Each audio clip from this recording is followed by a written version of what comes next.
हथेली पर रखकर नसीब, हथेली पर रखकर नसीब, तू क्यों अपना मुकद्दर ढूंढता है, तू क्यों अपना मुकद्दर ढूंढता है।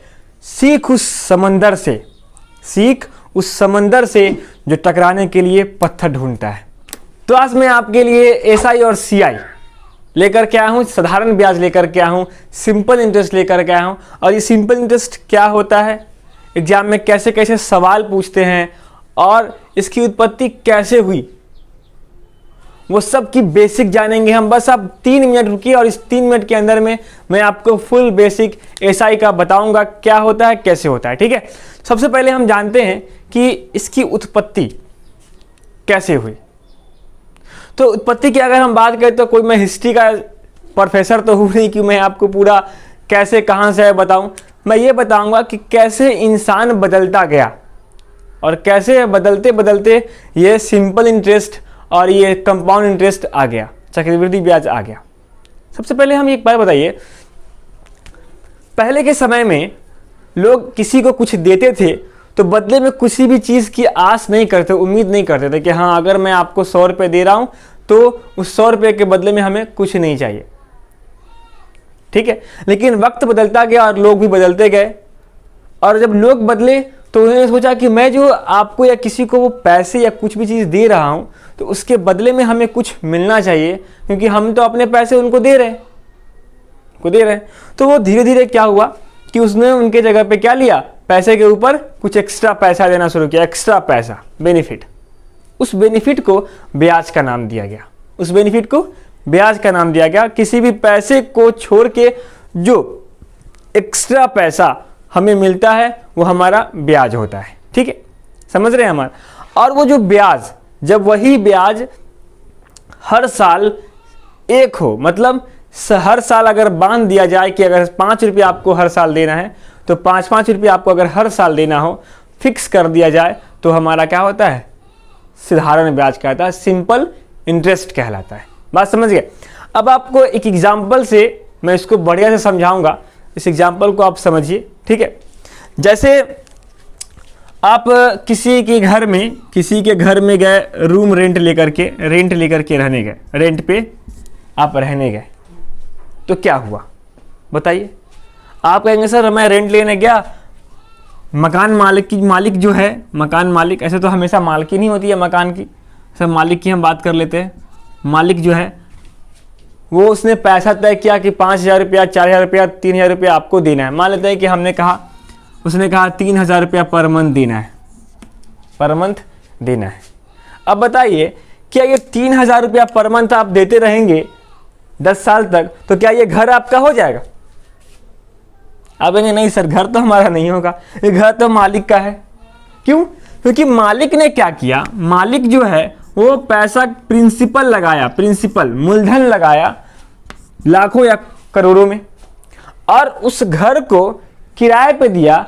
और वो किराया क्या हुआ, किराएदार जो है उसको किराया देने लगा। मतलब कि उसने अगर मान लेते हैं कि 1 लाख रुपया लगाया होगा, 1 लाख रुपया लगाया होगा अगर, ठीक है, तो इस 1 लाख रुपया पे जो उसको इंटरेस्ट मिला वो रेंट के रूप में मिल रहा है 3,000 रुपया। रेंट का मतलब किराया। तो एक तरह से आप ये भी कह सकते हैं कि ब्याज जो है, वो जो ब्याज जो है, इंटरेस्ट जो है वो रेंट के रूप में ले सकते हैं, किराए के रूप में। अब किराया किसी भी चीज़ का हो सकता है, मकान लिए वो भी, कार लिए किराए पे लेते हैं ना, भाड़ा करते हैं, ओला ये सब पे जो भाड़ा करते हैं हम लोग, तो क्या होता है किराए पे लिए, या ऑटो पे। तो एक जगह से दूसरी जगह जाने के लिए क्या हुआ, ऑटो वाले ने किराया लिया। किसका किराया लिया? उस ऑटो पे बैठने का किराया, उस ऑटो को यूज करने का किराया लिया। वैसे यहाँ पे मकान मालिक ने मकान को यूज करने का किराया लिया। ठीक उसी तरह जब हम किसी चीज को, किसी आदमी को हम पैसा देते हैं, मनी देते हैं कि चलो हमने आपको 10,000 रुपये दिया, प्रिंसिपल के तौर पे हमने दिया, मूलधन के तौर पे दिया। अब ये मूलधन क्या होता है उसको भी जानना चाहेंगे क्या? तो देखते हैं मूलधन क्या होता है, वो भी देखते हैं। जैसे आपको हम बता दें, मूलधन का मतलब होता है प्रिंसिपल, है ना, प्रिंसिपल होता है। आप क्या करते हैं कि आपने किसी को कुछ पैसे दिए, उधार दिए। जैसे कि किराए वाले में क्या था, मकान मालिक ने अपना पैसा लगा के घर बनाया था, 1 लाख रुपया लगा के मान लेते हैं, तो वो उसका क्या है, प्रिंसिपल अमाउंट। तो वैसे ही अगर आप किसी को भी पैसा उधार देते हैं तो वो क्या होता है, प्रिंसिपल अमाउंट होता है, मूलधन होता है। बात समझ गए, क्लियर है, समझने में आया। तो हमने क्या बताया कि मूलधन अगर हम 10,000 रुपया लेते हैं, 10,000 रुपया, और उस पे उस आदमी से उसके बदले में कुछ पैसे अगर हम लेते हैं तो हमारा क्या कहलाता है, ब्याज कहलाता है। मान लें कि हम उनसे 100 रुपया ले रहे हैं तो ये हमारा ब्याज का है। बात समझ में आया। तो उम्मीद करते हैं कि आपको साधारण ब्याज और चक्रवृद्धि साधारण ब्याज जो है वो समझ में आ गया होगा। और साधारण ब्याज के बारे में मैंने क्या कहा कि वैसा ब्याज, वैसा इंटरेस्ट जो क्या हो, हर साल इक्वल हो, वो हमारा क्या कहलाता है, साधारण ब्याज कहलाता है। फिर कुछ दिनों की बात हुई कि जब लोग ने ब्याज देना नहीं किया, मतलब क्या हुआ कि ब्याज देने में लेट कर गए, तो फिर उसने सोचा, आदमी ने सोचा क्या कि क्यों ना मैं ब्याज पे ब्याज ले लूं, इंटरेस्ट पे इंटरेस्ट ले लूं। तो वो क्या कहलाया, चक्रवृद्धि ब्याज कहलाया, कंपाउंड इंटरेस्ट कहलाया। समझ में आया। तो चलते हैं आप लोग अब बहुत ही इंपॉर्टेंट पार्ट की ओर। इस बेसिक को खत्म करने के बाद कैसे क्या हम बनाएंगे और कैसे क्वेश्चन को चुटकियों में बनाएंगे, बस आप देखिए और समझिए, ठीक है। कोई फॉर्मूला याद करने की जरूरत नहीं है। Simple interest is equal to profit. Simple interest is equal to profit कह सकते हैं हम। प्रॉफिट लॉस पढ़ाएं, अगर आप देखना चाहेंगे तो मैं लिंक दे दूंगा। प्रॉफिट एंड लॉस में मैंने बताया था प्रॉफिट मतलब लाभ। सिंपल इंटरेस्ट का मतलब ही होता है लाभ, उसको क्या हुआ, फायदा हुआ, ठीक है। तो अब ये सिंपल इंटरेस्ट कैसे बनाएंगे और क्या होता है जरा उसको देखते हैं। पूरा का पूरा सिंपल इंटरेस्ट उसके किस पे, दर पे, रेट पे डिपेंड करता है। अब बहुत सारे लोग कहते हैं रेट क्या है, रेट क्या है, बताइएगा दर क्या है, दर किसे है। बहुत सारे लोग कहेगा 5% लिखा हुआ है, 10% लिखा हुआ है, वो ब्याज हो गया, रेट हो गया। बहुत सारे लोग यही कहेंगे परसेंटेज लगा हुआ है तो वो रेट हो गया। ऐसा नहीं, रेट का डिफिनीशन क्या होता है कि रेट मतलब होता है दर, दर का मतलब होता है कि उस मूलधन पे कितना ब्याज मिल रहा है। तो ब्याज मतलब इंटरेस्ट बटा प्रिंसिपल, इंटरेस्ट बटा प्रिंसिपल और गुने 100। मतलब हमारा 100 तो आएगा, लेकिन क्या होगा, इंटरेस्ट जो हुआ वो और बटा में प्रिंसिपल। ये बहुत ही इंपॉर्टेंट बात मैं आपको बता रहा हूं। इस रेट पे ही सारे क्वेश्चंस मैं बनाऊंगा, सारे के सारे क्वेश्चंस इसी रेट पे, इसलिए रेट को समझना है। इंटरेस्ट बाय प्रिंसिपल मतलब ब्याज बटा मूलधन। समझ गए हमारी बात, कोई दिक्कत समझने में। आप कहेंगे सर ये इंटरेस्ट हो गया I बटा P गुने 100, समझ में आ गया, I बटा P गुने 100। अब इसी में अगर टाइम दिया रहेगा कि 2 साल 3 साल 4 साल के बाद ब्याज क्या होगा, इंटरेस्ट क्या होगा, वो सारी बातें मैं आपको बताऊंगा। बस सब सिर्फ इसको ध्यान रखिएगा, इंटरेस्ट बटा P, I बटा P गुने 100, ठीक है। चलिए एक क्वेश्चन मैं आपको दे रहा हूं और बताता हूं कैसे इसको बनाना है। मान लीजिए क्वेश्चन में दिया हुआ है प्रिंसिपल अमाउंट 1000 रुपये, कितना दिया हुआ है, 1000 रुपया दिया हुआ है प्रिंसिपल अमाउंट, ठीक है।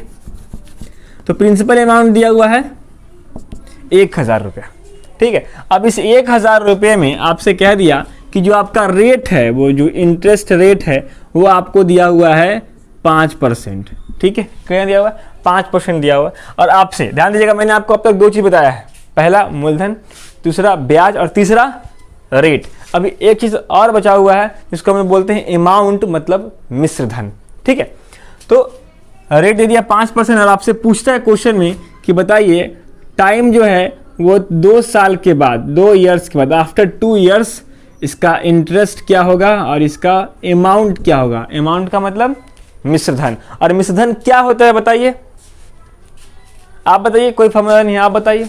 मिश्र धन का मतलब क्या हुआ कि वैसा धन जिसमें मूलधन भी हो और ब्याज भी हो, वैसा धन जिसमें मूलधन भी हो और ब्याज भी हो, मतलब मूलधन प्लस ब्याज। याद करने की जरूरत ही नहीं है, समझ में आ गया ना। मिश्र धन इज इक्वल टू मूलधन प्लस ब्याज, ठीक है। अब आप कहिएगा सर फॉर्मूला होता है, क्या होता है फॉर्मूला, मैं आपको ले देता हूं। I इज इक्वल टू होता है P into R into T बटा 100। ऐसे करके लोग बना लेते हैं, P into R into T, यहाँ से आपका क्या निकल जाता है, इंटरेस्ट निकल जाता है। ऐसे भी लोग बनाते हैं, लेकिन आप इसको ऐसे ही फार्मूला बेस्ड नहीं बनाइएगा। पता है ना, P मतलब प्रिंसिपल, R मतलब रेट मतलब दर, T मतलब समय टाइम, ठीक है, बटा 100, ठीक है। इसमें हम इसको नहीं बनाएंगे। हमने कहा रेट पे सारा कुछ डिपेंडेंट है, तो रेट को हम चेंज करते हैं फ्रैक्शन में, भिन्न में। तो 5/100, मतलब 1/20 आएगा। बस यही आपका सबसे मज़ेदार बात है। अब यहाँ I/P का मतलब ये हो गया I इंटरेस्ट, और P का मतलब ये हो गया मूलधन। हो गया, बन गया आप क्वेश्चन। अब बताइए कि 20 का वैल्यू कितना दिया हुआ है, वो 1000 हो गई, तो 20 5 100 मतलब 50 एक की वैल्यू, और यही ना एक इंटरेस्ट है 1 साल का। ध्यान दीजिएगा, इंटरेस्ट क्या है 1 साल का है, और आपसे क्या साल का इंटरेस्ट पूछ रहे हैं 2 साल का। तो 2 = कितना हो जाएगा 5 दूना 10 मतलब 100 रुपया। ये आपका इंटरेस्ट आ गया। समझ गए हमारी बात। ने कहा था कि अमाउंट भी निकालना है, तो इंटरेस्ट तो 100 रुपया निकल गए, तो अमाउंट क्या हो जाएगा, तो हमने कहा प्रिंसिपल प्लस इंटरेस्ट, तो 100 + 1000 कितना हो जाएगा 1100। यही आपका क्या हो जाएगा मिश्रधन। क्या हो जाएगा मिश्रधन मतलब अमाउंट। ठीक है, समझ में आया। अब चलते हैं हम लोग कुछ अलग क्वेश्चन देखते हैं, और भी अच्छे अच्छे सवाल देखते हैं। बहुत ही ईजी वे में मैं आपको बताऊंगा, टेंशन नहीं लेना है। ठीक है, चलिए देखिए ये क्वेश्चन देखते हैं। इस क्वेश्चन को बनाने का मैं आपको 2 तरीका बताऊंगा, 2 तरीका आप ध्यान से देखिएगा और समझिएगा। एग्जाम में जो तरीका सटीक बैठ जाए उस पर उसको बनाना है। ठीक है ना, घबराना नहीं है। क्वेश्चन कह रहा है 4.5% वार्षिक साधारण ब्याज की दर से 4600 रुपया पर 5 वर्षों में कितना ब्याज मिलेगा। कितना ब्याज मिलेगा। क्या सीखा मैंने, जो फर्स्ट तरीका मैंने आपको बताया, फर्स्ट मेथड में जो मैंने आपको बताया वो बताया है कि आप रेट को तोड़ो 4.5/100, तो क्या आ जाएगा बटा में यहाँ पे 1000 हो जाएगा, 9 × 5 = 45, और यहाँ हो जाएगा 200, 9/200। अब मैंने कहा था कि ये हो गया हमारा इंटरेस्ट 1 साल का, और ये हमारा हो गया मूलधन। तो मूलधन क्या यहाँ पे क्या मतलब है कि यहाँ पे कितना दिया हुआ है मूलधन 4600, तो 200 = 4600, तो 1 = 23, 1 = 23, तो 1 साल का 9 और 5 साल का पूछ रहा है ना, तो 9 × 5 = 45 = 23 × 45। ठीक है, गुना कर दीजिए, 5 × 3 = 15 के 5 हासिल 1, 5 × 10 4 × 12, 12 × 10 22, 22 × 1 = 23 के 3 हासिल 2, 4 × 8 = 2 10, 1035 हमारा क्या हो जाएगा, इसका इंटरेस्ट हो जाएगा। कितने साल का 5 वर्ष का। बात समझ में आया कि नहीं आया, बिल्कुल आ गया होगा। सेकेंड मेथड देखते हैं। सेकेंड मेथड इस जगह पे बहुत ही आसान हो जाएगा आपका। देखिए सबसे पहले आपने फॉर्मूला देखा था P × R × T, तो हम ये मान के चलते हैं कि इंटरेस्ट = RT होता है, RT%। इंटरेस्ट = RT%, मतलब R को T से गुना करना है, तो 45 और गुने कितना 5, कितना जाएगा बताइए 45 × 5, तो कहेंगे सर 50 25 5 × 20 2 22, मतलब 22.5%। यही हमारा इंटरेस्ट है, यही हमारा क्या है इंटरेस्ट है। बात समझ में आया कि नहीं आया। तो I = क्या आ गया 22.5, कैसे निकाले, तो R × T मतलब 5 × 4.5, 50 25 5 × 20 2 22, मतलब 22.5 हमारा इंटरेस्ट हो गया 5 साल का।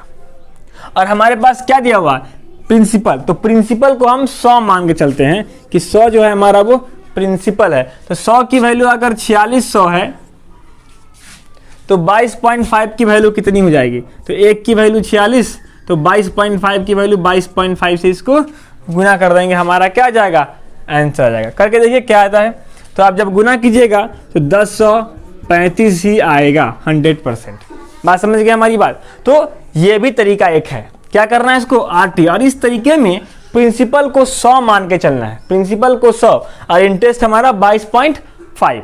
ठीक है, कोई दिक्कत। अगर इसी क्वेश्चन में हमको अमाउंट पूछता, मिश्रधन पूछता, तो क्या करते, इसको और इसको जोड़ देते, 4600 + 1035। कोई दिक्कत, समझ में आया।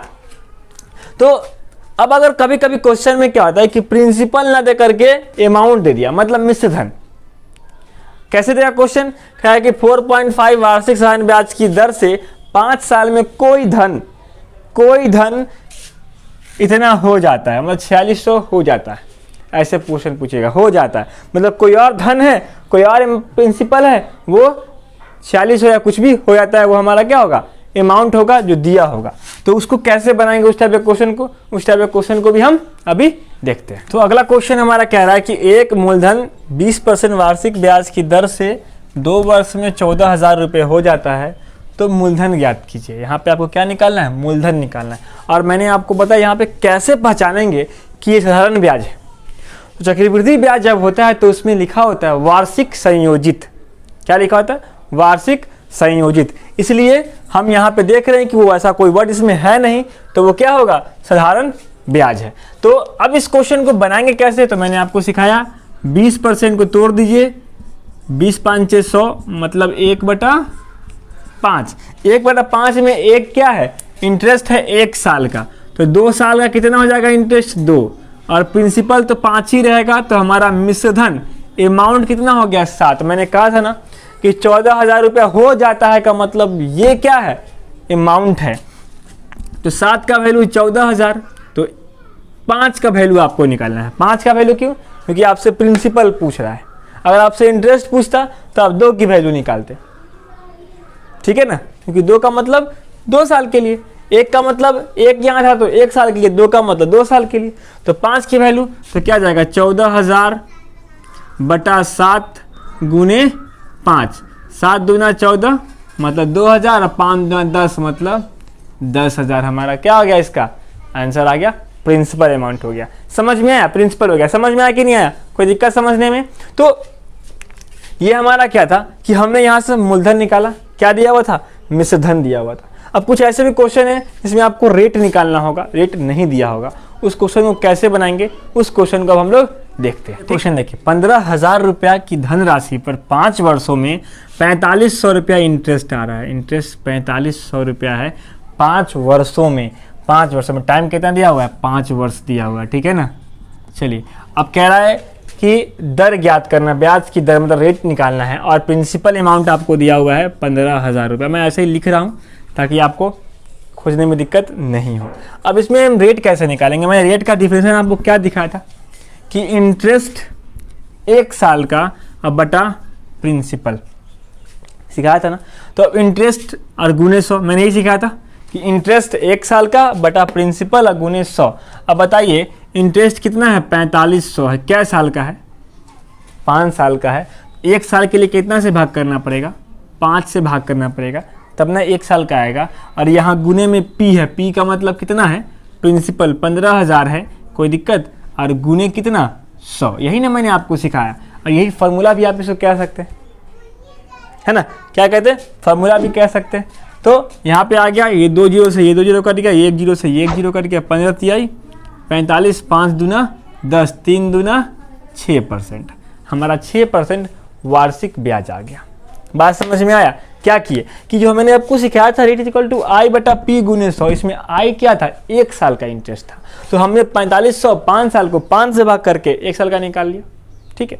अब हम लोग इस वीडियो में इतना ही, बहुत ही मैंने इजी तरीके से शुरुआत किया, इसका मैंने सिर्फ इनिशिएट किया है। नेक्स्ट क्लास में मैं बताऊंगा कि कैसे डे का 21 मई 2019 से लेकर के 22 मई या 18 अप्रैल 2021 तक में कितना ब्याज आएगा, तो डेट निकालना, या 9 महीना 9 साल 3 महीने का निकालना, ये सब जो फ्रैक्शन में जो आएगा उस सब का हम ब्याज कैसे निकालेंगे वो हम नेक्स्ट वीडियो में जानेंगे।